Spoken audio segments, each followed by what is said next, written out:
Shippeitara, an Asian folktale that was adapted by Doria Hughes, who has kindly given me her permission to share this tale with you. Shippeitara. One cold, rainy night, a Ronin was traveling through the wilderness.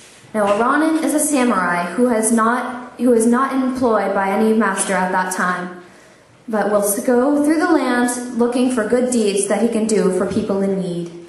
Tonight, however, the Ronin only had one thing on his mind, and that was finding shelter for himself from the storm.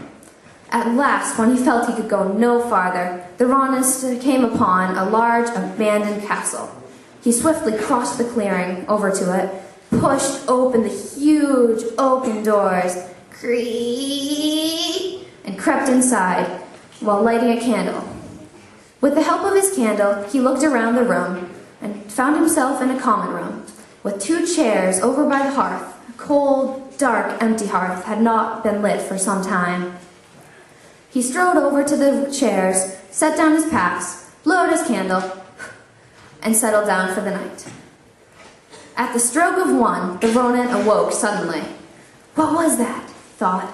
It's some noise. No, I couldn't have heard it. Then there it was again. A strange, screeching, yowling sound, almost maybe like an outraged cat or something. The Ronin quickly crossed the common room, over to the courtyard where it sounded like the noise was coming from. He carefully pushed the door open just a crack, and peered outside.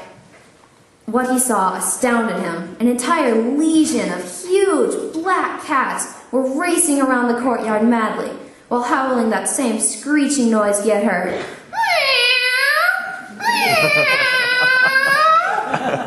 The Ronin wondered, what are these demons? Then, as he listened a little longer, he thought he could make out words to what they said, of what they howled. Beware of Shippeitara. Look out for Shippeitara.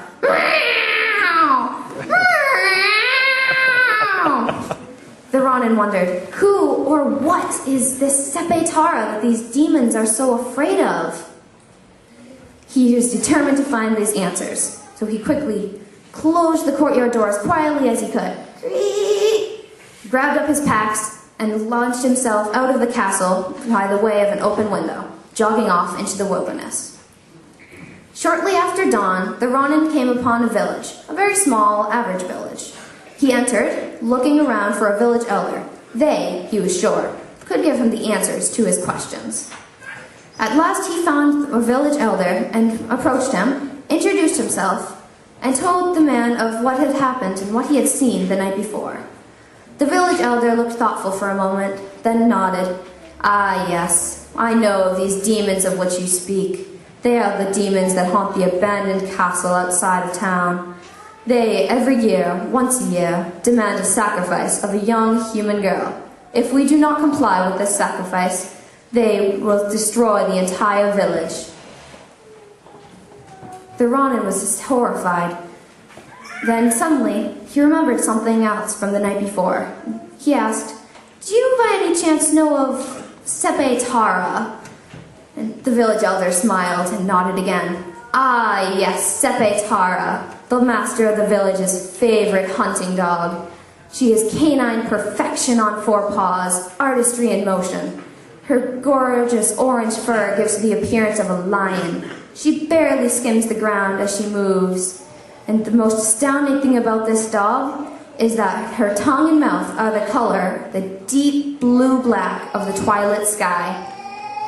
She is a chow chow. This is the Shippeitara of which you speak. The Ronin thanked the village elder and headed off in search of the master of the village. Upon finding him, the Ronin said the same thing he had told the village elder, introducing himself and telling him of the night he had had.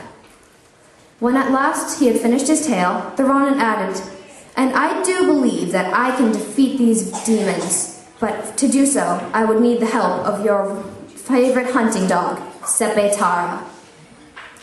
The master of the village pondered this for a moment.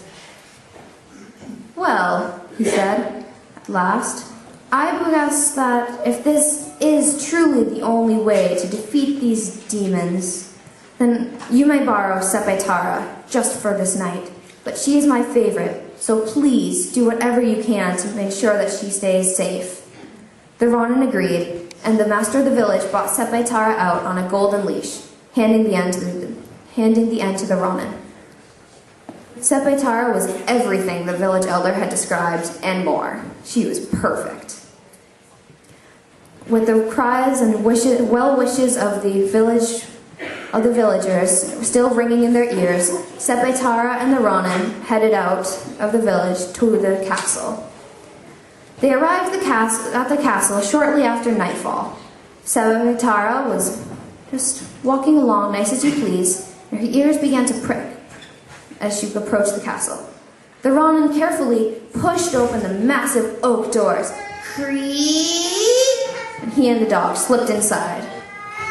They again found themselves in the same common room that the Ronin had been in the previous night.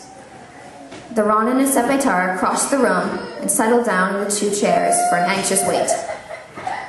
At the stroke of 1, the noise began. Suddenly, Shippeitara's ears pricked. Her eyes began to gleam with the light of battle. Anticipation. The Ronin carefully led her over to the door of the courtyard, pushed open the door just enough for the dog to lunge out there, and shouted, "Send these foul demons back to the abyss, Shippeitara! Fulfill your destiny!" Then swiftly he closed the door behind the dog, thinking, "It's her they're afraid of, not me. And this is not my battle to fight." Immediately, the noise began.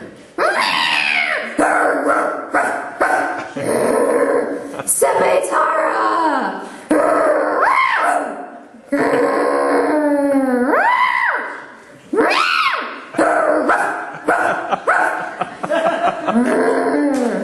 At last, all was silent. After another minute of silence, the Ronin carefully began to push open the door of the courtyard, creak, only to have it slam back in his face as Shippeitara leapt on the door from the other side. The Ronin called quickly, "No, Shippeitara, it's me! Calm down! Not a demon! Really!" Carefully, he began to push the door open again. He succeeded this time, and saw Shippeitara sitting there, a picture of canine innocence, and trace of smugness, with a few whiskers hanging from her tongue. There was no sign of the demons. The Ronin and Shippeitara headed home, where they were greeted as heroes. The story of Shippeitara has been passed down for many generations, as I have now passed it on to you. Shippeitara.